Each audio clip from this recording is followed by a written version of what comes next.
everyone, this is Cheryl once again from Saladmaster here in Perth, and today I'm going to show you how to make Puto Cheese. It's a typical Filipino dessert made of basically flour, sugar, and baking powder.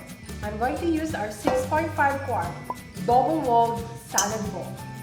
The first thing we need to do is to add the flour, baking powder, and sugar. Add the milk and the egg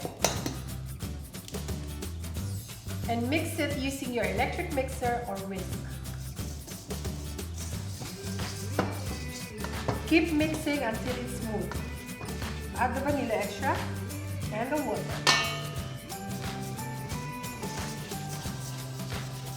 Now lastly, add the grated cheese and grate it using cone number 1 of our Saladmaster machine.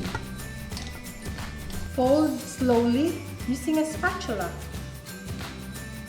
And now I am going to show you a special cookware.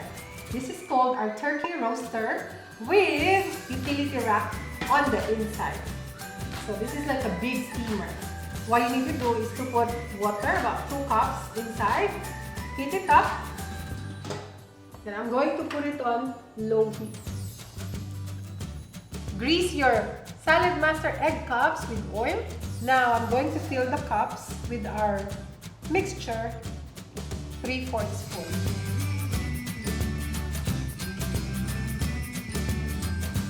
Now we are ready to put our egg cups on top of the utility rack. And we're ready to steam it for about 10 to 12 minutes on low heat.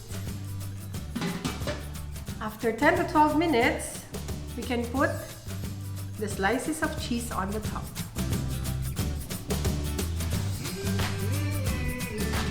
Now I'll put the lid back on.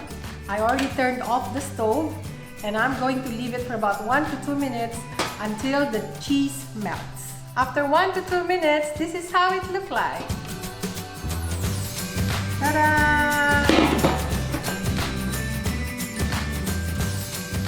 Simple, quick, and easy Puto cheese using our turkey roaster with utility rack.